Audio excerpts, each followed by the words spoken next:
بسم اللہ الرحمن الرحیم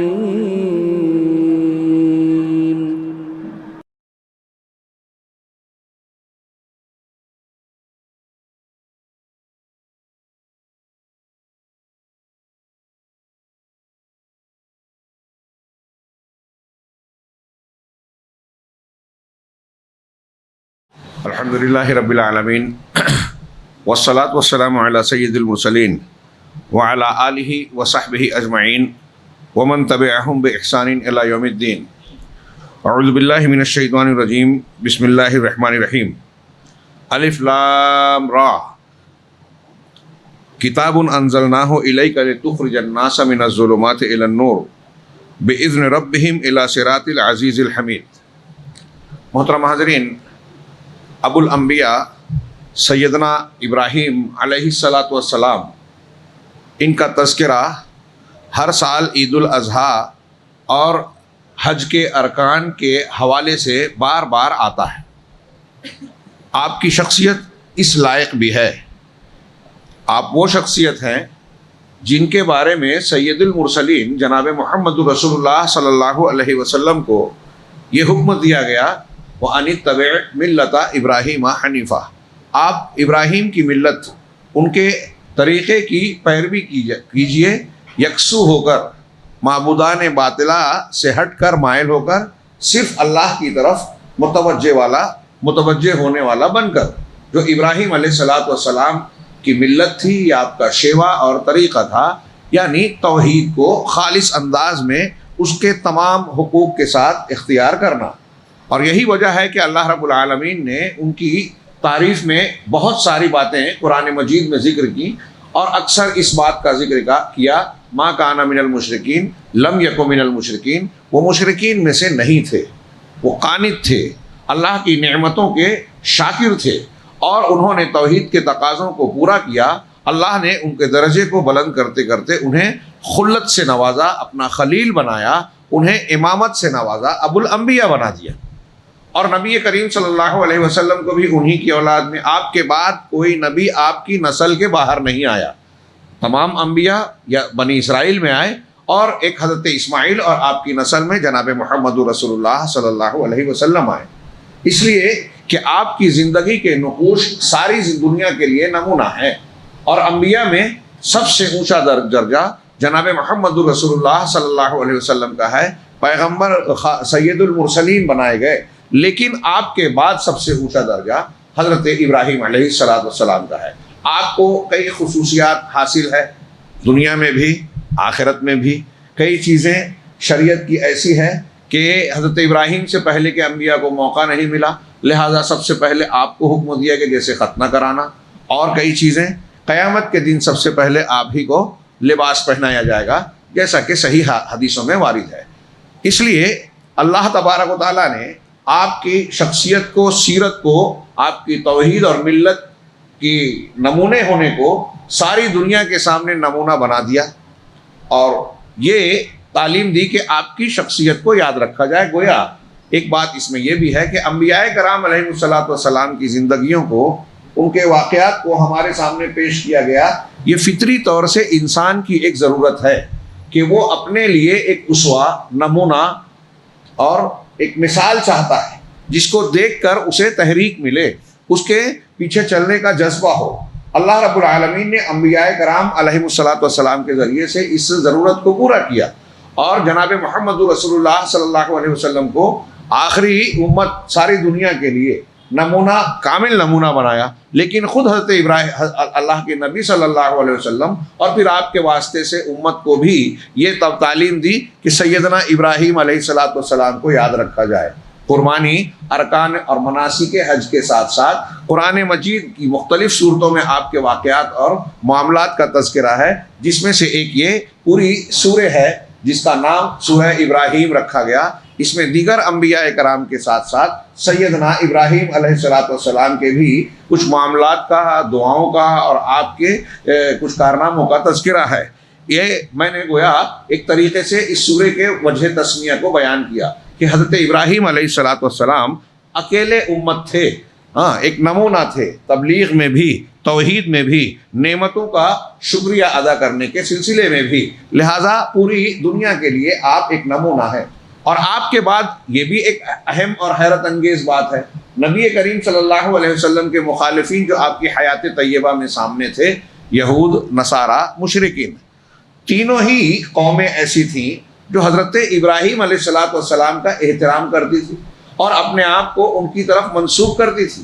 یہاں تک کہ مشرکین مکہ بھی کہتے تھے کہ ہم ابراہیم علیہ السلام کے طریقے پہ ہیں، ان کی نسل سے ہیں اور ان کے دین پر ہیں۔ اللہ رب العالمین نے ان کے بارے میں کئی مقامات پر کہا ان اول الناس بابراہیم للذین اتبعوہ وہذا النبی، کہ سب سے ابراہیم سے تعلق کے سب سے زیادہ لائق اور قریب یہ نبی ہیں محمد صلی اللہ علیہ وسلم، اور وہ لوگ جنہوں نے ان کی اتباع کی، کیونکہ ابراہیم علیہ السلام کے طریقے پہ یہی لوگ ہیں۔ ما کان ابراہیم یہودی ولا نصرانی ولکن کان حنیفا مسلما ولم یکن من المشرکین۔ ابراہیم علیہ السلام نہ یہودی تھے نہ نصرانی تھے، بلکہ وہ حنیف تھے، مسلم تھے، حنیف اور مسلم تھے، اور نہ ہی وہ مشرکین میں سے تھے۔ یہودی کہتے تھے ہم ان کے طریقے پہ ہیں تو آپ یہودیت اختیار کیے ہو، حضرت ابراہیم کے بہت بعد یہودیت وجود میں آئی۔ نصرانی کہتے تھے حضرت ابراہیم ہم نصرانی ہیں، نبی ابراہیم کے طریقے پہ ہیں، نصرانیت بعد میں آئی۔ شرک کا شیوا اختیار کرنے والے کہتے تھے ہم ابراہیم کے طریقے پہ ہیں، شرک تو حضرت ابراہیم کو کہیں چھوتا بھی نہیں تھا زندگی بھر، تو آپ لوگ ان کے طریقے پہ نہیں ہو۔ ہم اسی بات کو محمد رسول اللہ صلی اللہ علیہ وسلم کے تعلق سے کہہ سکتے ہیں کہ مسلمانوں میں نئے نئے فرقے بعد میں پیدا ہوئے۔ اللہ کے نبی صلی اللہ علیہ وسلم چشتی، قادری، نقشبندی، صوفی، فلانا ڈھماکہ نہیں تھے، آپ حنیف تھے، مسلم تھے، وحی الہی کی متبع تھے، اور ہمارے لیے آپ کو ہی گویا نمونہ بنایا گیا ہے۔ اس سورت کا آغاز سورہ حروف مقطعات الف لام را کے بعد کتاب انزلناہ، یہ کتاب ہے عظیم الشان کتاب جسے ہم نے نازل کیا ہے۔ کیوں نازل کیا؟ الیک آپ کی طرف، تاکہ آپ لوگوں کو تاریکیوں سے نور کی طرف نکالیں۔ تاریکیاں گمراہیاں، جتنے باطل مذاہب ہیں، غلط فکر اور خیالات ہیں، وہ سب ظلمات ہیں، اور یہ جمع ہے۔ بہت سارے ادیان و مذاہب ہیں، اکثریت ان مذاہب کی ہے جو گمراہی کے ہیں، اور نور کی طرف نکالیں۔ نور واحد ہے، روشنی ایک ہے، صراط مستقیم ایک ہے۔ کیسے نکالیں؟ بِإِذْنِ رَبِّهِمْ، اپنے رب کے اذن سے، اجازت سے، حکم سے، یعنی اللہ رب العالمین اگر توفیق نہ دے تو نبی کی دعوت بھی کارگر اور مفید نہیں ہو پاتی۔ نوح علیہ السلام کا مشرک بیٹا لاکھ کوششوں کے باوجود ایمان کی توفیق سے محروم رہا۔ حضرت ابراہیم علیہ السلام نے قوم کے ساتھ ساتھ اس سے پہلے اپنے والد کے لیے بھی محنت کرتے رہے، تقریر کی، قرآن میں ان کی دعوت کا ذکر ہے کہ اپنے باپ سے کس انداز میں خطاب کیا۔ باپ ناراض ہو کے گھر سے نکال دیتا ہے لیکن دعوت کو قبول نہیں کرتا۔ حضرت ابراہیم علیہ السلام، جناب محمد رسول اللہ صلی اللہ علیہ وسلم کی پہلے میں ذکر کر چکا ہوں کہ اپنے چچا ابو طالب جو کہ آپ کے ساتھ تھے، ساتھ دیتے تھے دنیاوی اعتبار سے، دعوت اور ایمان نہیں، دعوت قبول نہیں کیا۔ اس سے پتہ چلا کہ انبیاء کرام محنت تو کرتے ہیں، صراط مستقیم کی رہنمائی تو کرتے ہیں، لیکن وہ توفیق نہیں دے سکتے۔ یہیں سے یہ بھی پتا چلا کہ انبیاء کو اختیار نہیں ہے ساری چیزوں کا۔ انکا لا تہدی من احببتا، اللہ کے رسول صلی اللہ علیہ وسلم سے خطاب کر کے قرآن نے دو مقام پہ کہا کہ آپ جسے محبوب رکھیں دنیاوی اور فطری محبت کی بنیاد پر، کافر و مشرکوں سے محبت ہونی نہیں چاہیے، لیکن فطری محبت جن سے ہے، یہ ابو طالب ہیں، آپ جن سے محبت رکھتے ہیں ان کو آپ ہدایت نہیں دے سکتے۔ ولیکن اللہ یہدی من یشاء، بلکہ یہ اللہ کا کام ہے، اس کے دائرہ اختیار میں ہے کہ جسے چاہتا ہے ہدایت سے نوازتا ہے۔ یہاں بالکل صاف صاف ان لوگوں کے غلط عقیدے کا رد ہوتا ہے جو یہ کہتے ہیں کہ محمد صلی اللہ علیہ وسلم مختار کل تھے، جو چاہیں وہ کر سکتے تھے۔ کیسے یہ عقیدہ بنا لیا گیا؟ قرآن کی ایسی بے شمار دلیلیں موجود ہیں۔ اسی طرح قرآن نے کہا کہ یہ قرآن اس لیے نازل کیا گیا کہ آپ ظلمات سے اللہ کے حکم کے ساتھ روشنی کی طرف لوگوں کو نکالیں۔ عزیز حمید غالب لائق تعریف اللہ کے راستے کی طرف، یعنی نبی اور قرآن جس راستے کی رہنمائی کر رہے ہیں وہ اللہ کا راستہ ہے، اس سے جو ہٹا وہ اللہ کے راستے سے ہٹا۔ شروعات میں سورہ ابراہیم کی پہلی دوسری آیت یہ ہے، آخری آیت کیا ہے؟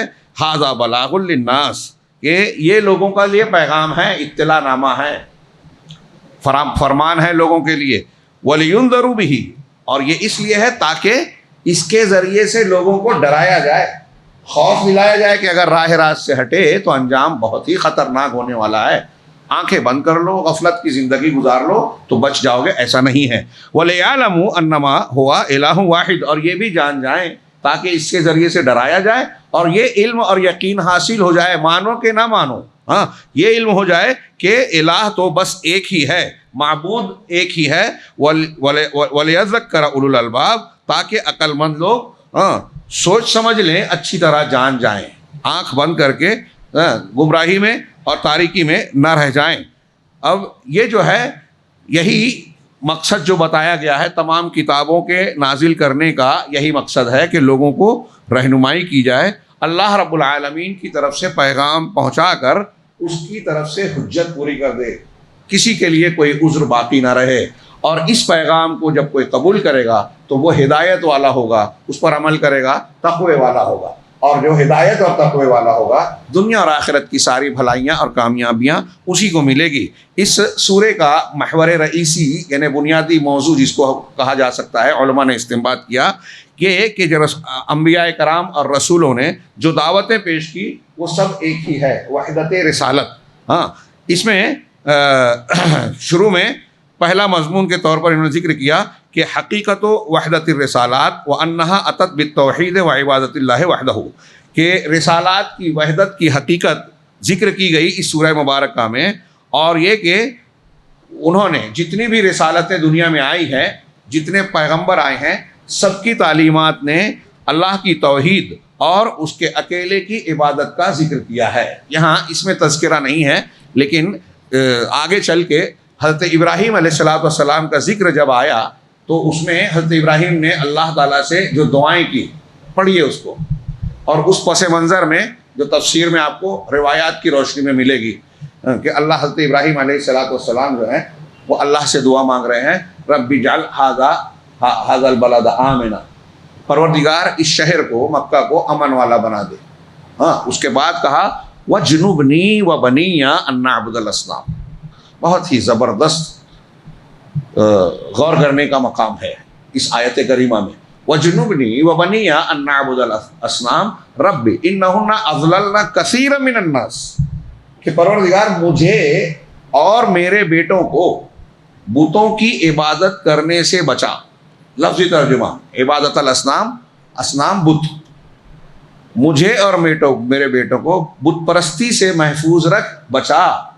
رب انہن اضللن کثیر من الناس، پروردگار ان بتوں نے بہت سارے لوگوں کو گمراہ کر رکھا ہے۔ یہاں قابل غور بات یہ ہے جو میں عرض کرنا چاہتا ہوں، شیخ محمد بن عبد الوہاب اور دوسرے علماء نے اسے الخوف من الشرک کے عنوان کے تحت نقل کیا کہ دیکھیے توحید موحدین کے امام ابو الانبیاء امام الحنفاء وہ دعا مانگ رہے ہیں کہ مجھے بت پرستی سے بچا۔ آپ اور ہم، میں اکثر یہ آیت پیش کر کے حاضرین سے پوچھتا ہوں، شاید اس سے پہلے یہاں بھی پوچھ چکا ہوں، کہ آپ اور ہم سوچیں جو جتنے لوگ یہاں بیٹھے ہیں، کوئی ایسا اپنے بارے میں یہ سوچ سکتا ہے کہ میں بت کو پوچھ سکتا ہوں، بتوں کو پوجوں گا؟ جو آج ہمارا علم ہے، ہوش و حواس ہے، کیا ہم یہ تصور کر سکتے ہیں؟ کوئی ہم سے کہے گا، دباؤ بھی ڈالے گا، تو کیا ہم اس کی بات مان سکتے ہیں؟ عام حالات میں ایک مومن کا جذبہ تو میں سمجھتا ہوں یہی ہوگا کہ گردن کٹ جائے، جل جائیں، مر جائیں، یہ نہیں کریں گے اور نہیں کر سکتے۔ یعنی ہم اپنے بارے میں یہ توقع اور امید نہیں رکھتے کہ ہم بتوں کی پوجا کریں گے، سوچ نہیں سکتے۔ لیکن سیدنا ابراہیم علیہ السلام کا درجہ کیا ہے ہمارے مقابلے میں؟ کیا ہمارا اور ان کا کوئی مقابلہ ہے؟ بالکل نہیں ہے، سوچ بھی نہیں سکتے۔ نبیوں میں بھی اعلیٰ ترین مقام ہے اللہ کے نبی صلی اللہ علیہ وسلم کے بعد، اور وہ دعا مانگ رہے ہیں کہ مجھے اور میرے بیٹوں کو شرک سے، بت پرستی سے محفوظ رکھ پروردگار، ان بتوں نے بہت سے لوگوں کو گمراہ کر رکھا ہے۔ اس کا مطلب یہ کہ ہم بہت پہنچے ہوئے ہیں، بڑا علم والے ہیں، اہل حدیث گھرانے کے ہیں، مسلمان گھرانے میں ہیں، میرے ابا نہ ددیال یہ تھا، ننیال یہ ہے، بہت علم والے ہیں، اس خوش فہمی میں نہیں رہنا چاہیے۔ شرک اور توحید کے معاملے میں ڈرتے رہنا چاہیے، چوکنا رہنا چاہیے، دعا بھی مانگیں، علم بھی حاصل کریں، کوشش بھی کریں۔ یہ جو ہمارے یہاں نا بہت بڑی غفلت ہے کہ مجھے شرک اور توحید اور سب دین کی بنیادیں معلوم ہے، سیکھنے کی ضرورت نہیں ہے، علماء اور علم کی ضرورت نہیں ہے، یہ خود ایک بہت بڑا فریب ہے، دھوکہ ہے۔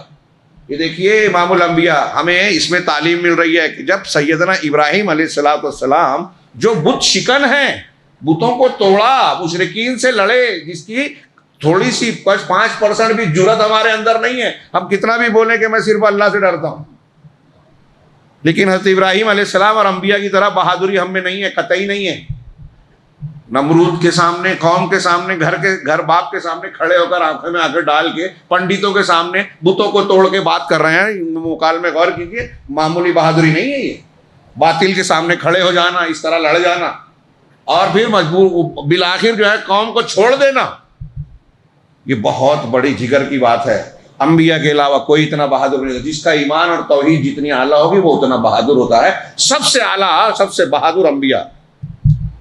چنانچہ حضرت ابراہیم علیہ السلام کے اعلیٰ ترین ایمان کے باوجود ان کی یہ دعا ہمیں تعلیم دیتی ہے کہ شرک سے ہمیں ڈرتے رہنا چاہیے، معلومات لیتے رہنا چاہیے، علماء کرام سے اور علم سے رجوع کرتے رہنا چاہیے کہ کہیں ہمارے عمل میں، ہمارے قول میں، ہماری عبادات میں چپکے سے شرک داخل تو نہیں ہو گیا۔ اللہ کے نبی صلی اللہ علیہ وسلم نے کہا کہ شرک تمہارے دلوں میں ایسے داخل ہو سکتا ہے جیسے کالی رات میں کالی چونٹی کالے پتھر پہ چل کے داخل ہوتی ہے۔ صحابہ ڈر گئے، کہا کہ پھر ہم کیسے بچیں؟ تو آپ نے دعا بھی سکھائی کہ آپ اللہ سے دعا بھی کرتے رہو۔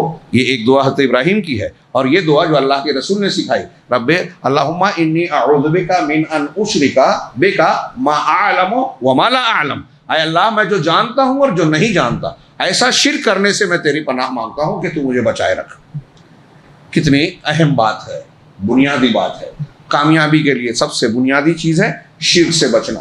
حضرت ابراہیم علیہ السلام کی دعا ہمیں یہ سبق سکھا رہی ہے، تعلیم دے رہی ہے۔ اسی طرح رسولوں کی ڈیوٹی کا بیان اور لوگوں کو دعوت دینے کا طریقہ اس صورت میں آپ پڑھیے، الم یاتکم نبأ الذین من قبلکم قوم نوح وعاد وثمود والذین من بعدہم، کیا تمہارے پاس ان لوگوں کی خبر نہیں آئی جو تم سے پہلے کے لوگ تھے، نوح کی قوم، قوم عاد، قوم ثمود، اور جو ان کے بعد تھے۔ تو ان کے معاملات کیا ہوئے، انبیاء نے کس طرح سے دعوت دی، پھر ان کے مکالمے اللہ رب العالمین نے اجتماعی طور سے نقل کیا کہ انہوں نے اپنے انبیاء کو یہ جواب دیا، رسولوں نے یہ جواب دیا۔ اسی سلسلے کا ایک جملہ رسولوں کا یہ ہے کہ جب انہوں نے نہیں مانا توحید تو قالت رسولہم، ان کے رسولوں نے کہا افی اللہ شک فاطر السماوات والارض، اس سے پہلے میں نے پیش کیا کہ کیا اللہ کے بارے میں تم شک کرتے ہو۔ یہ سورہ ابراہیم کی آیت ہے، انبیاء کا اور ان کی قوموں کے مکالمے کے طور پر اللہ نے ذکر کیا۔ اللہ کے بارے میں شک ہے، کوئی شک ہے جو آسمانوں اور زمین کا پیدا کرنے والا ہے؟ یہ کوئی چھوٹی موٹی دلیل نہیں ہے بھائیو، غور کیجئے۔ آسمان دکھ رہا ہے، کتنی بڑی مخلوق ہے، جہاں بھی چلے جائے دنیا میں کسی موٹی اور چھوٹی عقل والے سے بھی وہ مخفی نہیں ہے۔ تو اب اس سے موٹا سا سوال پوچھا جا سکتا ہے، اس کے دل میں پیدا ہوتا ہے کہ یہ آسمان ہے تو اسے بنانے والا ہے، کون بنانے والا ہوگا؟ کوئی دیوی دیوتا، کوئی پیغمبر، کوئی انسان، پیڑ پودے، یہ تو خود محتاج ہے، ہل نہیں سکتے، اور یہ بعد میں پیدا ہوئے، آسمان ان سے پہلے کا ہے۔ تو جب یہ تھے ہی نہیں تو آسمان کو بنا سکتے ہیں کیا؟ اور پھر جب تھے بھی تو اپنے لیے اولاد پیدا نہیں کر سکتے تھے۔ انبیاء کرام اولاد اللہ سے مانگ رہے ہیں، اولاد نہیں پیدا کر سکتے۔ قرآن کہتا ہے کہ جن کو بھی اللہ کے سوا تم پوچھتے پکارتے ہو، آج ہی تراویح میں آپ نے سنی سورہ حج کی آیت، ایک مکھی بھی سب مل کر پیدا نہیں کر سکتے، سب مل کر، سارے دیوی دیوتا، سارے معبودان جن کو لوگوں نے معبود بنا لیا اللہ کے علاوہ، سب مل کر ایک مکھی نہیں بنا سکتے۔ کتنی بھرپور زوردار دلیل ہے، کسی کو بری لگے ثابت کر کے بتائے، کوئی ایک مکھی نہیں پیدا کر سکتا۔ اور جن کو پوجا جا رہا ہے یہ خالق نہیں ہے، اس کی بہت سی دلیلیں ہیں۔ مثال کے طور پہ میں ایک بات یہی بیان کر رہا ہوں، حضرت عیسیٰ علیہ السلام کو عیسائی نصارہ کہتے ہیں الہ اللہ۔ حضرت عیسیٰ کب پیدا ہوئے؟ ان کی ولادت سے پہلے ان کی والدہ تھی، پھر ان کا خاندان تھا، دوسرے تھے۔ تو جب یہ بعد میں پیدا ہوئے تو ان کے پیدا کرنے والے ہو سکتے ہیں کیا؟ آدم علیہ السلام پیدا ہوئے تو آسمان زمین بہت کچھ تھا، کائنات تھی، تو جب وہ تھے ہی نہیں تو پیدا کرنے والے ہو سکتے ہیں کیا؟ محمد رسول اللہ صلی اللہ علیہ وسلم، دیگر انبیاء اور ساری مخلوق کے بارے میں یہی کہا جائے گا۔ سب سے پہلی مخلوق عرش، عرش کے بعد عرش اور پانی، اس کے بعد قلم۔ تو جو دوسرے لوگ پیدا ہوئے وہ ان اپنے سے پہلے کی چیزوں کو کیسے پیدا کر سکتے ہیں؟ نہیں کر سکتے. ہاں، اور پھر ان کی قدرت اور طاقت، جیسے میں نے بتایا کہ کوئی اپنے اولاد چاہیے تو وہ خود پریشان ہے. ہاں، ڈاکٹر کے پاس جا رہے ہیں، ہمارے یہاں بڑے بڑے لوگ مر جاتے ہیں تو ان کی قبر پہ لوگ جاتے ہیں کہ یہ دے دیں گے یا دلا دیں گے. عجیب حماقت کی بات ہے.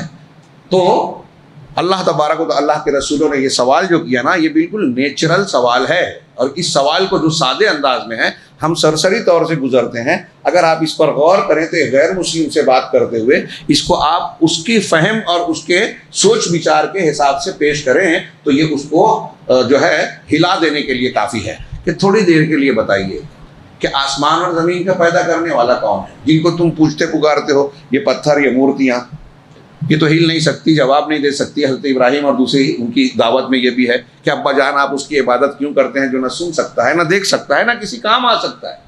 تو جب کچھ نہیں کر سکتا تو پھر کس لیے یہ پیدا کرنے والا کیسے ہو سکتے ہیں؟ یہ ہمارا یہاں کا سوال. تو آسمانوں اور زمینوں کے بارے میں شک، جو اللہ کے بارے میں شک جو آسمانوں اور زمینوں کا پیدا کرنے والا ہے، یعنی اس میں شک کی کوئی گنجائش ہے ہی نہیں.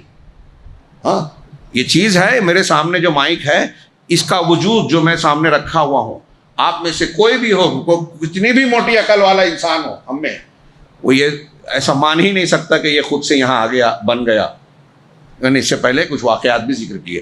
تو رسولوں کی اس طرح دعوت کا ذکر کیا گیا. اسی طرح رسولوں کے توکل کی قوت کا بیان اور ان اللہ کے سلسلے میں ان کے یقین کا ذکر جو ان کو صبر اور جھٹلانے والوں کی اذیتوں کو برداشت کرنے کا حوصلہ دیتا تھا، اس پر ابھارتا تھا. اس میں قرآن میں، اس میں سورہ ابراہیم میں کئی جگہ کہ انبیاء اور رسولوں نے کہا وَمَا لَنَا أَلَّا نَتَوَكَّلَ عَلَى اللَّهِ وَقَدْ هَدَانَا سُبُلَنَا، کہ کیا بات ہے کہ ہم اللہ پر توکل نہ کریں جبکہ اللہ نے ہم کو ہمارے راستے بتائے. لَنَصْبِرَنَّ عَلَى مَا آذَيْتُمُونَا وَعَلَى اللَّهِ فَلْيَتَوَكَّلِ الْمُتَوَكِّلُونَ. تو تم جو کچھ ہمیں اذیت و تکلیف دے رہے ہو، ہم اس پر یقیناً مضبوطی سے جمے رہیں گے، صبر کریں گے. اور توکل کرنے والوں کو، بھروسہ کرنے والوں کو اللہ پر ہی بھروسہ کرنا چاہیے. مجھے یاد پڑتا ہے کہ سورہ ابراہیم میں فَلْيَتَوَكَّلِ الْمُتَوَكِّلُونَ وَعَلَى اللَّهِ فَلْيَتَوَكَّلِ الْمُتَوَكِّلُونَ، اس طرح کا جملہ کئی مرتبہ آیا ہے، صرف ایک ہی مرتبہ نہیں آیا. تو انبیاء کی زندگی میں کو دیکھ کر ہمیں توکل کا، اللہ پر بھروسے کا گویا سبق ملتا ہے. اور کیوں نہ کریں، جیسے انبیاء نے کہا کہ اللہ ہی ہمیں راستہ دیتا ہے، اللہ تعالیٰ ہی نظام چلاتا ہے. ہم ہر نماز کے بعد اذکار میں پڑھتے ہیں اللہم لا مانع لما اعطیت ولا معطی لما منعت. اللہ جو تو دے دے کوئی روک نہیں سکتا، جو تو روک دے کوئی دے نہیں سکتا. اگر ہمیں یقین ہے اس بات پر تو کسی اور سے ڈرنے، کسی اور سے امید رکھنے کا کوئی سوال ہی پیدا نہیں ہوتا. پھر ایک مضمون یہ ہے بیان و طریقۃ المکذبین فی الاعتراض علی الرسل و تہدیدہم لہم. اس بات کا بیان کہ جو لوگ جھٹلاتے ہیں وہ انبیاء پر اعتراض کیسے کرتے تھے اور ان کو کس طرح دھمکاتے تھے، ڈراتے تھے.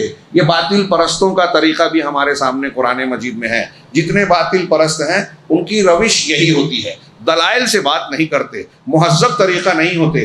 ہاں، وہ اپنے آپ کو بتاتے ہیں، دکھاتے ہیں. آج کل کا جو موجودہ دور ہے نا، اس میں امریکہ ہو، یورپ ہو، بیانات میں، میڈیا میں ان کا ایسا ذکر رہے گا کہ ہم دنیا کی بھلائی چاہتے ہیں، لیکن ان کا کردار جو ہوتا ہے وہ دیکھیے، جو عمل کی شکل میں آ رہا ہے، بم برس رہا ہے، انتہائی مہلک ہتھیار بنا رہے ہیں، چالیں چل رہے ہیں، لوگوں کے زندگی سے کھیل رہے ہیں، غلط قسم کی بیماریاں پھیلاتے ہیں، پھر اس کے بعد دوائیں لاتے ہیں، ایکسپائری ڈیٹ کی دواؤں کو پھر سے پیکنگ کر کے بیچتے ہیں، اور ایسے ویکسین، ایسے چیزیں پھیلاتے ہیں جس سے پہلے بیماریاں پھیلے، پھر اس کا علاج کر کے وہی کمائیں. انتہائی سفاک، خوخار، بے رحم، بے مروت. بستیاں جل جائیں، لوگ بے گھر ہو جائیں، فاقہ کی زندگی گزاریں، بھوکمری ہو، ان کو رحم نہیں آتا. مالدار تر بنتا جائے، ملٹی نیشنل کمپنیوں کے ذریعے سے پوری دنیا کو ہمارا مارکیٹ اور بازار بنا دیا جائے، ہم پیسہ کمائیں، ہماری تہذیب کا غلبہ ہو. لوگ مرتے ہیں، لوگ بھوک سے دوچار ہوتے ہیں، پریشان ہوتے ہیں، لڑتے ہیں، کوئی لینا دینا نہیں. یہ کردار ہے آج کی زندگی، آج کی دنیا کی مہذب قوموں کا. کوئی مانے نہ مانے، مانتے سب ہیں لیکن سامنے سفید پوش. یہ آج کا ہنر ہے کہ لوگوں کا خون پی جائیں اور انسانیت نواز، انسانی حقوق کے ٹھیکیدار بڑے بڑے ادارے بن کے جو ہے دکھاوا کریں کہ ہم پرندوں کی جان جانے پر بھی ہم کو دکھ ہوتا ہے، ہم کو ایک جانور بھی مر جائے تو ہم اس کی حفاظت کرتے ہیں۔ ہمارے ہندوستان میں میں اکثر مذاقاً کہتا ہوں کہ مسلمان کے علاوہ کسی بھی جانور کو مارنا یہاں بہت بڑا گناہ ہے۔ مور مار لیا آپ نے، شیر مار لیا آپ نے، ہرن کا شکار کر لیا تو پکڑ لیے جائیں گے، بڑی ضمانت، بہت پیسہ لگے گا، لیکن مسلمان کو جو مارتا ہے اس کو ترقی ملتی ہے۔ الٹا مسلمان کا یا کسی کمزور کو بھی مار لیا جائے، تو کہا یہ باطل پرستوں کا، اپنے ایسے لوگوں کا جن کے پاس اپنی فکر و خیال مذہب کو پھیلانے کے لیے مضبوط دلائل نہیں ہیں، ان کا طریقہ طاقت کا استعمال، دھمکی، یہی ہوتا ہے۔ انبیاء کرام علیہ الصلوۃ والسلام کے خلاف سامنے کھڑے ہونے والے سارے لوگوں نے یہی کیا، اور جب انبیاء کے سامنے یہ ہوا تو ہر قیامت تک اہل حق کے ساتھ یہی ہوگا۔ اسی طرح یہ بھی ذکر ہے کہ ابلیس کی کمزوری کا بیان، اور یہ ذکر کہ ابلیس جو ہے اس کی محنت اور کوشش جو ہے نا وہ وسوسے سے آگے نہیں بڑھ سکتی۔ آپ کو ہم کو وسوسہ دے سکتا ہے، فریب دے سکتا ہے، جھوٹے وعدے کر سکتا ہے، اور حقیقت میں اس سے ڈرنے کی ضرورت نہیں ہے۔ اگر ہم اللہ پر بھروسہ کرتے ہیں، اللہ کی پناہ لیتے ہیں، اور ذکر و اذکار اور جو اللہ نے ہم کو بچاؤ کے طریقے بتائے ہیں اسے اختیار کریں، تو شیطان کسی کا کچھ بگاڑ نہیں سکتا۔ اور جو کچھ نقصان اگر کسی کا ہوتا ہے تو وہ شیاطین الانس ہو یا شیاطین الجن، اتنا ہی نقصان انسانوں کو پہنچا سکتے ہیں جتنا اللہ رب العالمین کی مشیت اور مرضی ہو۔ نمبر 6، کلمہ طیبہ کا، دلوں میں کلمہ طیبہ کا اثر اور کلمہ خبیثہ کا اثر، بڑے شاندار مضمون ہے۔ سورہ ابراہیم کی آیت، الم تری کیف ضرب اللہ مثلا کلمۃ طیبۃ کشجرۃ طیبہ تؤتی اکلھا کل حین باذن ربھا۔ پڑھتے جائیے، کتاب موٹی لکھ سکتے ہیں۔ کیا تم نے نہیں دیکھا کہ اللہ تبارک و تعالیٰ نے کس طریقے سے کلمہ طیبہ کی مثال پاکیزہ درخت سے دی ہے؟ کلمہ طیبہ لا الہ الا اللہ، پاکیزہ درخت، اہل علم نے کہا کھجور کا درخت۔ اللہ تعالیٰ کہتا ہے کہ کلمہ طیبہ کی مثال پاکیزہ درخت کی جیسی ہے، تؤتی اکلھا کل حین باذن ربھا، جو ہر وقت اپنے پروردگار کے حکم سے اپنا پھل دیتا رہتا ہے وہ درخت۔ آیت کا ایک حصہ چھوٹ گیا کہ شجرۃ طیبہ اصلها ثابت وفرعها فی السماء، پاکیزہ درخت سے اس کی مثال دی کلمہ طیبہ کی، جس کی جڑیں زمین میں راسخ ہیں، مضبوطی سے پکڑی ہوئی ہے جگہ، زمین میں گہری ہے جڑیں، وفرعها فی السماء، اور اس کی شاخیں آسمان کی بلندیوں میں اوپر جا رہی ہے، بلندی میں۔ تو آپ کے دل و دماغ میں، ہمارے دل و دماغ میں توحید اگر مضبوط ہے تو زندگی کے معاملات میں اس توحید کا پھل ملتا رہے گا، اور ہم بلندیوں کی طرف بڑھتے جائیں گے، فائدے ہی فائدے ملیں گے، ہر فائدہ توحید کی بنیاد پر۔ اللہ تبارک و تعالیٰ کا وَيَضْرِبُ اللَّهُ الْأَمْثَالَ لِلنَّاسِ لَعَلَّهُمْ يَتَفَكَّرُونَ، آگے کہا کہ اللہ اس طرح مثالیں دیتا ہے تاکہ وہ غور کریں، اور آگے کہے وَمَثَلُ كَلِمَةٍ خَبِيثَةٍ كَشَجَرَةٍ خَبِيثَةٍ اجْتُثَّتْ مَا لَهَا مِنْ قَرَارٍ، کہ اور کلمہ خبیثہ کی مثال جو شرک ہے، کفر ہے، اس کی مثال ایسے درخت کی ہے کہ خبیث درخت کی طرح، تھوہڑ وغیرہ کا، کہ جس کی جڑیں اندر نہیں رہتی، اگر اس کو کھینچا جائے تو بغیر کسی طاقت کے وہ اکھڑ جائے گا۔ پھر آگے اللہ نے کہا یثبت اللہ الذین آمنوا بالقول الثابت فی الحیات الدنیا وفی الآخرہ۔ یہ میں بہت مختصر کہہ رہا ہوں، غور کیجیے، اللہ کا فرمان ہے کہ اللہ رب العالمین قول ثابت کے ذریعے، لا الہ الا اللہ کے ذریعے، توحید کے ذریعے دنیا کی زندگی میں بھی ثابت قدمی عطا کرتا ہے بندوں کو، اور آخرت کی زندگی میں بھی۔ اس سلسلے میں صحیح حدیث سے اس حدیث کی تفسیر بیان کیا کہ بندہ جب لا الہ الا اللہ اور توحید کو پورا کرتا ہے تو اللہ تعالیٰ دنیا میں بھی اس کو ثبات، استقامت دیتا ہے، سعادت سے نوازتا ہے، اور مرنے کے بعد وفی الآخرہ میں معنی کیا بتایا کہ مرنے کے بعد قبر میں جب منکر نکیر اس سے سوال کرنے آتے ہیں، من ربک ما دینک، اور تم اس رسول کے بارے میں کیا کہتے ہو جو تمہارے درمیان مبعوث کیا گیا، تیسرا سوال، تو تینوں سوال کا جواب لا الہ الا اللہ کے صحیح ہونے کی وجہ سے صحیح جواب دیتا ہے بندہ۔ ہم اگر توحید والے ہیں تو قبر میں سوال کا جواب دینا آسان ہوگا، یہ قرآن کی آیت کہہ رہی ہے، اور اللہ کے نبی صلی اللہ علیہ وسلم اس کا یہ معنی بتا رہے ہیں۔ یثبت اللہ الذین آمنوا بالقول الثابت فی الحیات الدنیا وفی الآخرہ. یہ کلمہ طیبہ کے فوائد ہیں. اور اگر کلمہ طیبہ لا الہ الا اللہ توحید کو ماننے کا کیا کیا فائدہ ہوتا ہے آپ اگر ایکسپلین کریں. آپ علماء کرام تقریریں کرتے ہیں اور جتنا بولتے ہیں وہ کم بولتے ہیں. ایک آدمی بہادر ہوگا توحید کی وجہ سے, اللہ کا ڈر ہوگا, اللہ تعالیٰ کے نفع اور نقصان کا مالک ہوگا تو بہادری آئے گی. کسی جانور کا, کسی شیطان کا, کسی کا خوف نہیں رہے گا. ایک آدمی سخی ہوگا اللہ کی توحید کی وجہ سے, حیا آئے گی اللہ کی توحید کی وجہ سے, حرام سے بچنے والا ہوگا اللہ کی توحید کی وجہ سے, ماں باپ کی فرما برداری کرنے والا ہوگا توحید کی وجہ سے. جتنی خوبیاں ہیں توحید کی شاخیں ہیں, جتنی برائیاں ہیں شرک کی شاخیں ہیں, کفر کی شاخیں ہیں. آگے ایک مضمون بیان نعم اللہ علی خلقہ وانہ یزیدھا بالشکر.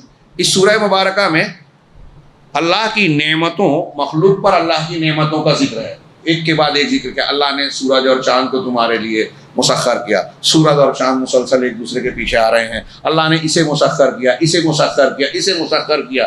کئی چیزوں کو بیان کرنے کے بعد اللہ نے کہا کہ وَآتَاكُم مِّن كُلِّ مَا سَأَلْتُمُوهُ. اللہ نے تم کو وہ ساری چیزیں عطا کی جس کو تم نے مانگا. مانگا مطلب ہمارے حالات میں, ہمارے ضرورتوں نے, ہماری ضرورتوں اور تقاضوں کو نے جو جو چاہا اللہ نے سب دیا. تھوڑی دیر کے لیے غور کیجئے, کون سی چیز ہے اس دنیا کی زندگی میں ہماری ضرورت کی جو فراہم نہیں ہے. وَآتَاكُم مِّن كُلِّ مَا سَأَلْتُمُوهُ. وہ جسمانی تقاضے ہوں, نفسیاتی تقاضے ہوں, جذباتی, روحانی, شہوانی, جو جو ضرورت ہے سب دیا. وَإِن تَعُدُّوا نِعْمَةَ اللَّهِ لَا تُحْصُوهَا. اسی کے بعد اللہ نے کہا کہ اگر تم اللہ کی نعمتوں کو گننا چاہو تو شمار نہیں کر سکتے. اب ان نعمتوں کا ذکر کیا تو ان نعمتوں میں آپ کو یہ یاد رکھنا ہے کہ ساری نعمتوں میں جو بھی آپ کو ملا ہے, دولت, صحت, تندرستی, گھر بار, رشتوں پہ ساری چیزیں ایک طرف, ان سب کے مقابلے میں سب سے قیمتی, انمول, جس کے لیے سب چیزیں قربان کی جا سکتی ہے وہ کسی کے لیے نہیں, وہ ہے ایمان اور توحید. ایمان سے بڑھ کر کوئی نعمت نہیں ہے. آپ صحابہ کی اور انبیاء کی زندگی میں دیکھیے, گھر چھوڑ دیا ایمان بچایا, دولت لٹا دی ایمان بچایا, رشتہ داروں کو چھوڑ دیا ایمان بچایا, ضرورت پڑی تو جان بھی دے دی ایمان بچایا. ایمان چھوڑ کر کوئی چیز نہیں بچائی. سب سے قیمتی دولت یہی ایمان ہے. اور اگر ہم کو نعمت ملی ہے اور آپ اور ہم چاہتے ہیں کہ اللہ ہماری نعمتوں کو قائم رکھے, باقی رکھے, تو اس سورہ مبارکہ میں اللہ نے ایک اصول سے آگاہ کیا ہے. وَإِذْ تَأَذَّنَ رَبُّكُمْ لَئِن شَكَرْتُمْ لَأَزِيدَنَّكُمْ وَلَئِن كَفَرْتُمْ إِنَّ عَذَابِي لَشَدِيدٌ. اور جب تمہارے رب نے یہ آگاہی دے دی, تم کو بتا دیا, تنبیہ کر دی, اعلان کر دیا, کیا؟ لَئِن شَكَرْتُمْ لَأَزِيدَنَّكُمْ. اگر تم شکر ادا کرو گے تو میں اور زیادہ کروں گا. نعمت کا شکر ادا کیجئے تو نعمت بڑھے گی. اسی لیے شکر کو نعمت کا محافظ کہا جاتا ہے اور شکر کو نعمت کو بڑھانے والا بھی کہا جاتا ہے. اور اگر آدمی ناشکری کرے تو یہ آیت وعید سنا رہی ہے کہ نعمت چھین لی جاتی ہے, عذاب آتا ہے. قرآن میں واقعات نقل کیے کہ ضرب اللہ مثلا کیا ہے سورہ نحل کی جو ہے کہ قریۃ مطمئنہ آمنۃ مطمئنۃ, اللہ نے ایک ایسی بستی کی مثال دی جو امن سے تھی, اطمینان سے تھی. یأتی رزقها کل حین بإذن ربها رغدا, کہ فراوانی کے ساتھ ہر طرف سے اس کی روزی آ رہی تھی, لیکن اس نے جب نعمتوں کا انکار کیا تو اللہ نے بھوک اور خوف کا لباس ان پر پہنا دیا. آگے آئے گی, وہ سورہ نحل کی آیت ہے. تو نعمتیں چھن جاتی ہیں اگر شکر گزاری نہ کی جائے. اب شکر کو دھیان رکھیے, شکر صرف آپ سے کہ میں اللہ کا شکر ادا کرتا ہوں آپ نے زبان سے کہہ دیا. حمد صرف زبان سے ہوتی ہے, لیکن شکر زبان سے بھی ہوتا ہے, دل سے بھی ہوتا ہے اور عمل سے بھی. دل سے آپ اللہ کا یہ اندر سے اقرار کریں کہ اللہ نے مجھ پر یہ احسان کیا, یہ نعمت دی, یہ دل کا شکر ہوا. زبان سے اس کا اعتراف کریں کہ میں شکر کرتا ہوں. اور عمل یہ ہے کہ آپ کو اللہ نے جو نعمت دی ہے اس نعمت کا آپ ویسے ہی استعمال کریں جیسے اللہ کا حکم ہے, اللہ جس کو پسند کرتا ہے. مثال کے طور پہ ہمیں زبان ملی ہے, اب اس زبان سے میں جھوٹ بھی بول سکتا ہوں, گالی بھی دے سکتا ہوں, بدتمیزی کی باتیں کر سکتا ہوں, آپ کو تکلیف پہنچانے والی, آپ پر الزام لگانے والی, کسی کی مخالفت کرنے والی باتیں بھی بول سکتا ہوں. یہ سب گناہ ہے. یہ اس زبان کی ناشکری ہوگی کہ اللہ جس کو ناپسند کر رہا ہے اس زبان کا استعمال, اس نعمت کا استعمال ہم اس کام میں کریں. اگر اسی زبان سے میں اللہ کا ذکر کروں، سبحان اللہ، الحمدللہ، اللہ اکبر، قرآن کی تلاوت کروں، کسی کو اچھی بات کا حکم دوں، کسی کو بری بات سے منع کروں، ہاں، اور نیک اور سچی بات بولوں، سچی گواہیاں دوں، حقدار کو حق دلانے کے لیے کوشش کروں، جھگڑا مٹانے کے لیے، دو مسلمانوں کو ملانے کے لیے ان سے بات کروں، چاہے جھوٹ بولنا پڑے کہ وہ مل جائیں، یہ نیکیاں ہیں، اس زبان کی شکر گزاری ہے۔ یہ میں نے ایک مثال دی سمجھانے کے لیے۔ جو جو نعمت اللہ نے دی ہے، آنکھ، کان، ناک، پیسہ، دولت، ہاں، اسی طرح ہماری ظاہری باطنی جو صلاحیتیں ہیں، ان صلاحیتوں کا استعمال ہم اللہ رب العالمین کی اطاعت و فرما برداری میں کریں، اس کے حکم کے مطابق کریں، یہ ہے شکر۔ اور جب ہم یہ شکر کریں گے تو رب العالمین ہماری اس نعمت کو چھینے گا نہیں۔ مسلمان عزت والے تھے، آج ذلیل ہیں، اس کا مطلب مسلمان ناشکرے ہیں، اس لیے اللہ نے نعمت چھین لی۔ اس پچھلی سورہ رات میں پڑھا کہ اللہ تعالیٰ کسی قوم کی حالت اس وقت بدلتا ہے جب وہ خود اپنی حالت بدلتے ہیں۔ ایک یہ ہے کہ اللہ تبارک و تعالیٰ کفر اور ظلم کا انتقام لیتا ہے، اس کی سزا دیتا ہے۔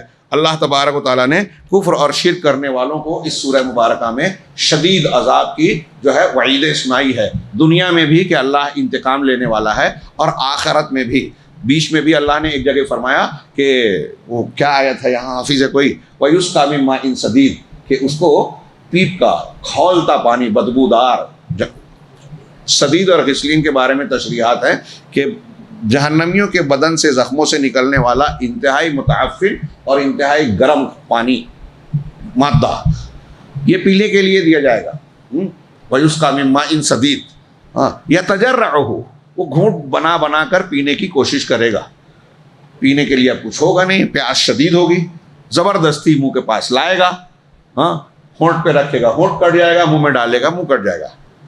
ہاں، ابھی سورہ حج کی آیت پڑھی گئی، ہاں، یُسْحَرُ بِهِ مَا فِي حَمِيمٍ يُصَبُّ مِن فَوْقِ رُؤُوسِهِمُ الْحَمِيمُ، ان کے سر کے اوپر انتہائی کھولتا ہوا پانی ڈالا جائے گا، یُسْحَرُ بِهِ مَا فِي بُطُونِهِمْ وَالْجُنُودِ، جس سے ان کے پیٹ کے اندر کی ساری چیزیں اور ان کی کھالیں، چمڑیاں سب کے سب گل پگھل جائے گی، اللہ محفوظ رکھے۔ ہاں، تو سورہ ابراہیم میں کہا وَيُسْقَىٰ مِن مَّاءٍ صَدِيدٍ، ہاں، يَتَجَرَّعُهُ وَلَا يَكَادُ يُسِيغُهُ، اور وہ اسے سیراب نہیں کرے گا۔ ہاں، پھر آگے اللہ نے کہا وَيَأْتِيهِ الْمَوْتُ مِن كُلِّ مَكَانٍ، ہر طرف سے موت آئے گی۔ جب ہم پڑھتے ہیں، میں بھی پڑھتا تھا، تو اس کا مطلب یہ سمجھتا تھا ہر طرف سے کا مطلب اوپر سے، نیچے سے، دائیں سے، بائیں سے، لیکن تفسیر جب اٹھائی تو علماء نے لکھا کہ ہر طرف سے کا مطلب دائیں بائیں صرف نہیں ہے، ہمارے جسم کے بال بال سے آئے گی، ایک ایک مسامات جو کہتے ہیں جس کو، ایک ایک سوراخ سے، ایک ایک بال سے، انگلی کے ایک ایک پور اور کنارے سے، جسم کے ہر کنارے سے موت آئے گی۔ وما ہوا بمیت، اور وہ مرے گا نہیں۔ ومن ورائہ عذاب غلیظ، اسی میں آگے کہا، یہ سورہ ابراہیم کی آیت ہے، اور اس کے سامنے ایک بڑا سخت عذاب ہوگا۔ عذاب کا تصور ہم نہیں کر سکتے۔ اللہ ہمیں، ہمارے آل اولاد کو، سارے مسلمانوں کو اس سے محفوظ رکھے، بچائے۔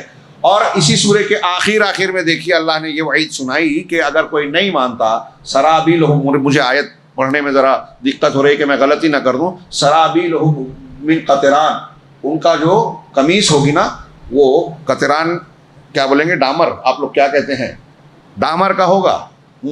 ہاں، وَتَغْشَى وُجُوهَهُمُ النَّارُ، اور ان کے چہروں کو آگ ڈھانپ رہی ہوگی، آگ ڈھانپ رہی ہوگی، اور بدن پہ وہ تارکول تیل جیسی چیز لگے گی، اس کے لگ جانے سے آگ اور چپک جاتی ہے انتہائی۔ ڈامر جس کو تارکول یا کولتار کہتے ہیں ہم یہاں پہ، ہاں، وہ کس طرح اگر گرم کر کے اسے کسی چیز پر ڈالے تو کیسے چپک جاتا ہے، اور وہ جس طرح جتنا چپکے گا اتنا زیادہ گرمی، شدت اور جھلسائے گا چمڑیوں کو۔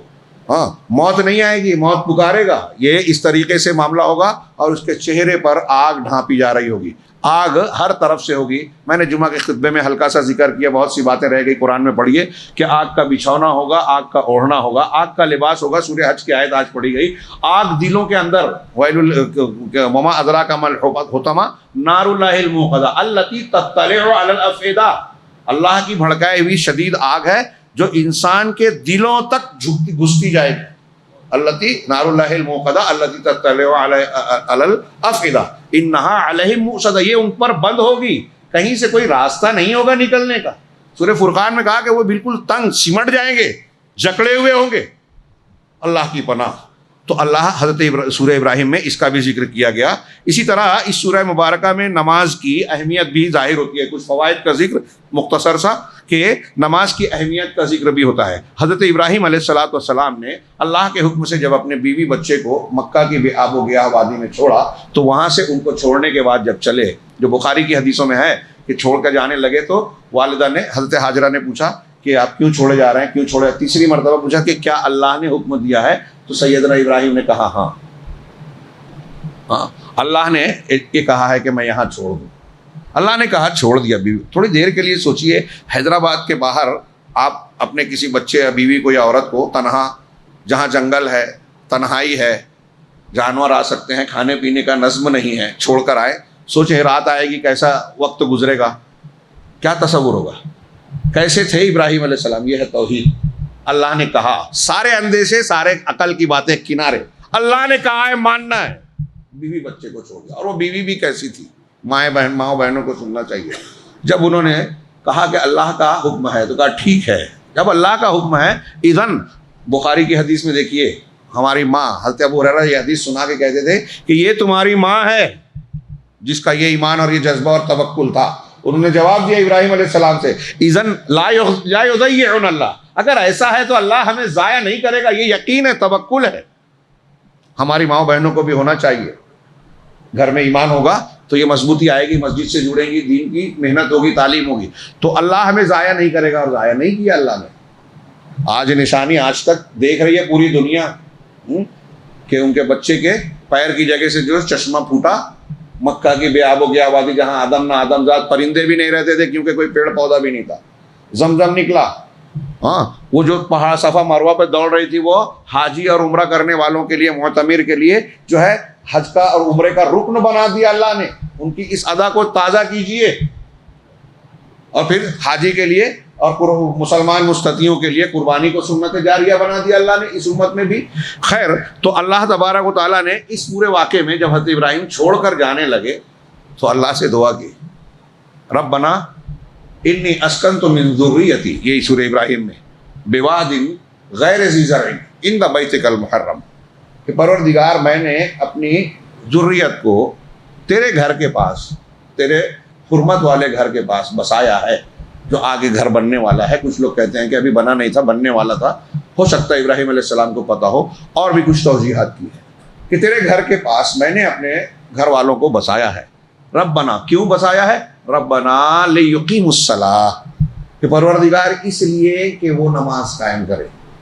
نماز کی اہمیت کہ وہاں بسایا جا رہا ہے، نماز قائم کیا جا رہا ہے. اور پھر کئی دعائیں درمیان میں جانے کے بعد آگے حضرت ابراہیم نے جو دعا کی، رب اجعلنی مقیم الصلاۃ ومن ذریتی، ہر مسلمان کو یاد رہنا چاہیے، یہ دعا مانگتے رہنا چاہیے. رب اجعلنی مقیم الصلاۃ، پروردگار مجھے مقیم صلاۃ بنا، نماز کی اقامت کرنے والا، نماز کی پابندی کرنے والا، شروط و احکام کے ساتھ. رب اجعلنی مقیم الصلاۃ ومن ذریتی، اور میری ذریت کو بھی. ربنا وتقبل دعا، پروردگار اور تو دعا کو قبول کر لے. ربنا اغفر لی ولوالدی وللمؤمنین یوم یقوم الحساب، پروردگار مجھے بخش دے اور میرے والدین کو بھی. اپنے والد کے لیے شروع میں دعا کرتے تھے، بعد میں منع کر دیا گیا اللہ کے رسول حضرت ابراہیم کو کیونکہ وہ شرک پہ تھے. میرے والدین کو بھی وہ بخش دے یوم، اور تمام مسلمانوں کو بھی بخش دے اس دن جب حساب قائم ہوگا. ہاں تو اللہ اس پورے میں دیکھیے کہ حضرت ابراہیم وہاں بسانے کے بعد کہہ رہے ہیں کہ میں نے چھوڑا ہے تاکہ یہ نماز قائم کریں، اور پھر دعا مانگ رہے ہیں کہ مجھے اقامت صلاۃ والا مجھے اور میری اولاد کو بنا دے. کتنی اہم چیز ہے یہ. اسی طریقے سے کوئی اگر یہااں اس سورہ مبارکہ کے مضامین سے ہمیں یہ علم ہوتا ہے کہ اگر کوئی ظالم ظلم کر رہا ہے، کوئی حکومت ظلم کر رہی ہے، ہاں تو اس سے گھبرانے کی ضرورت نہیں ہے. ظلم کی مدت ہمیں اگر طویل لگ رہی ہے تو اس کی وجہ سے آدمی کو یا ظالم کو بھی دھوکہ نہیں کھانا چاہیے. اللہ تبارک و تعالیٰ نے اس سورہ مبارکہ میں ایک بہت ہی ظالمین اور مجرمین کے لیے ہلا دینے والی، دہلا دینے والی بات بیان کی ہے. اللہ تبارک و تعالیٰ نے کہا کہ اللہ ان سے غافل نہیں ہے، اور ظالموں مجرموں کا انجام بہرحال جہنم ہونا ہے. آیت نمبر 42 میں اللہ نے کہا وَلَا تَحْسَبَنَّ اللَّهَ غَافِلًا عَمَّا يَعْمَلُ الظَّالِمُونَ، کہ جو ظالم لوگ جو کچھ کاروائیاں کر رہے ہیں اس سے آپ اللہ کو غافل بالکل مت سمجھنا. ہاں انما یؤخرہم لیوم تشخص فیہ الابصار، اللہ تعالیٰ ان ظالموں کو ایک دن کے لیے چھوٹ دے رہا ہے، اس دن کے لیے جب کہ آنکھیں چوندیا جائے گی، پتھرا جائیں گی، بپھر جائیں گی، مہطعین مقنعی رؤوسہم، اپنے سروں کو اوپر اٹھا کر پک بے تحاشا بھاگے دوڑے جائیں گے، لا یرتد الیہم طرفہم، ان کی آنکھ بھی، ان کی پلک بھی ان پر پلٹے گی نہیں، جھپکے گی نہیں، وافئدتہم ہوا، اور ان کا دل ہوا ہوا رہے گا، خالی رہے گا، خوف اور دہشت سے بھرا ہوا رہے گا۔ وہ دن آنا ہے، تو ظالم غافل نہ سمجھیں یا اپنے آپ کو بہت چالاک نہ سمجھیں کہ لوگوں کا حق مار کے، لوگوں پر ظلم کر کے، جان مال سے کھلواڑ کر کے ایسے بچ جائیں گے۔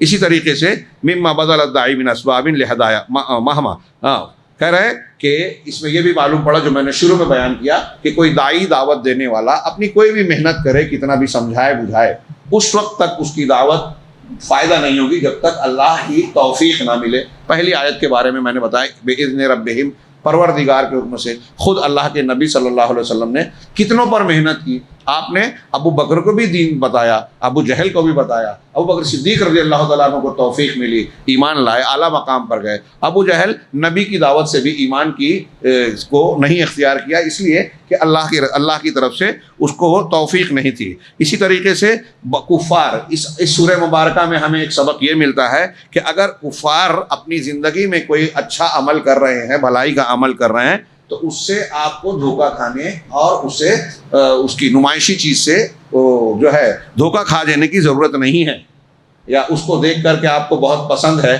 بلکہ ان کے خاتمے کی طرف دیکھیں۔ آج ہمارا نوجوان گلیمر کی دنیا سے بہت متاثر ہو جاتا ہے، کسی کو کوئی لائک کر رہا ہے، کوئی ٹی وی چینل پہ آ رہا ہے، کئی اتنے لاکھ لوگ اس کے سبسکرائبر ہو گئے، لائک کرنے والے ہو گئے۔ یہ سب چیزیں نا بکواس ہے اور دھوکہ دینے کے لیے بھی کی جاتی ہے۔ ہاں، جس کو لانچ کیا جاتا ہے پہلے ہی سے لاکھ لوگ تیار ہوتے ہیں۔ ابھی آج جو گورنمنٹ ہے ان کے کئی لاکھ ٹرولر ہیں، اس کے سوشل میڈیا پہ کام کرنے والے ہیں، جیسے ہی ان کا کوئی معاملہ ہوتا ہے فوراً وہ لوگ متحرک ہو جاتے ہیں۔ تو ان چیزوں سے ایک مومن بندہ متاثر نہیں ہوتا، اور یہ قرآن کی تعلیم ہے۔ دیکھنا چاہیے کہ دنیا میں جو بھی اچھل کود کر رہا ہے، ٹیپ ٹاپ دکھا رہا ہے، بہت ہنگامہ اور بہت کچھ دکھاتا ہے، اس کا انجام کیا ہوتا ہے۔ ہاں، میں نے کل حضرت یوسف علیہ السلام کے واقعے میں پڑھا، جب عزیز مصر کی بیوی نے اور ان عورتوں نے حضرت یوسف کو جیل میں بھیجا، تو کچھ دنوں کے لیے وہ سمجھ رہے تھے کہ ہم نے بڑی چالاکی کی، لیکن بالآخر بھانڈا پھوٹا، راز فاش ہوا، سچائی جو ہے بے نقاب ہوئی، وہ رسوا ہوئے۔ حضرت یوسف علیہ السلام کو عزت ملی، مقام اور بلندی ملی۔ چنانچہ خاتمے کی طرف دیکھنا چاہیے۔ فَإِن مَاتُوا عَلَى الْإِسْلَامِ نَفَعَتْهُمْ أَعْمَالُهُمْ، اگر کافر مشرک ظالمین اسلام پر مرتے ہیں، تقوی اور توبہ نصیب ہو گئی، تو وہ ان کے اعمال ان کو فائدہ دیں گے۔ اور اگر وہ شرک پر مر گئے تو ان اعمال سے، محنتوں سے جو اعمال خیر کر رہے ہیں دنیا کے اندر کفار مشرکین، تو کتنی بھی بڑی بڑی نیکی کر رہے ہوں، بڑی بڑی عمارتیں بنا کے وقف کر دیا، لوگوں کو، کروڑوں لوگوں کو کھلا رہے ہیں، بہت بڑے بڑے کار خیر کیا، لیکن اگر وہ کفر پر اور شرک پر مر گئے تو ان کا اعمال بیکار ہے۔ یہ کفر اور شرک ان کے عمل کو ضائع کر دے گا۔ اس سورہ مبارکہ کی آیت نمبر 18 میں اللہ نے فرمایا مثل الذین کفروا بربہم اعمالہم کرماد اشتدت بہ الریح فی یوم عاصف، کہ جن لوگوں نے کفر کیا ان کے اعمال کی مثال ایسی ہے جیسے ایک طوفان والے، آندھی والے دن میں تیز ہوا، جو لا یقدر، تیز ہوا آتی ہے اور ساری چیزوں کو اڑا لے جاتی ہے، بکھیر دیتی ہے۔ لا یقدرون مما کسبوا علی شیء، جو کچھ انہوں نے کمایا ہے اس تیز ہوا کے سامنے اسے بچانے کی کچھ قدرت نہیں رکھ پاتے۔ ہاں، ذالک هو الضلال البعید، یہ بڑی دور کی گمراہی ہے۔ تو جیسے آپ نے کچھ جما رکھا ہے، بنا رکھا ہے، تیز ہوا آتی ہے اور سب راکھ کو اڑا لے جاتی ہے، جس طرح تیز ہوا راکھ کو، رماد یعنی راکھ کو کہتے ہیں، تو تیز ہوا راکھ کو جس طرح اڑا کر بکھیر دیتی ہے، ایسے ہی کفار اور مشرکین کے اعمال راکھ کے ڈھیر کی طرح بکھر جائیں گے، قیامت کے دن کوئی فائدہ نہیں دیں گے۔ ہاں، اسی طرح ایک آخری بات انہوں نے کہی کہ اللہ تبارک و تعالیٰ نے اس سورہ مبارکہ میں وَلَقَدْ أَرْسَلْنَا مُوسَىٰ بِآيَاتِنَا، ہم نے موسیٰ کو اپنی آیتوں کے ساتھ بھیجا اور لمبی تفصیل بیان کی۔ اس سے ایک سبق یہ بھی نکالا کہ ایک بندے کو چاہیے کہ تاریخ پر توجہ دے، تاریخ کا مطالعہ کرے۔ یہ بہت اہم اور مفید مضمون ہے۔ تاریخ کو پڑھے، اس طرح کے اس تاریخ میں بہت ساری عبرتیں، نصیحتیں ہمارے لیے موجود ہیں کہ اللہ تبارک و تعالیٰ نے مختلف امتوں اور قوموں پر کیسے انعامات کیے اور کئی امتوں کو کس طرح جو ہے ان سے انتقام لیا۔ ہاں، حضرت علی رضی اللہ تعالیٰ عنہ کا ایک قول ہے، وہ کہتے ہیں استدل بما کان علی ما لم یکن، جو کچھ ہو چکا ہے اس سے آپ دلیل پکڑ کر جو ہونے والا ہے اس پر استدلال کرو، کہ اللہ کا قانون یہ رہا ہے ماضی میں کہ اچھے لوگوں کا اچھا انجام، برے لوگوں کا برا انجام، تو مستقبل میں بھی وہی ہونے والا ہے۔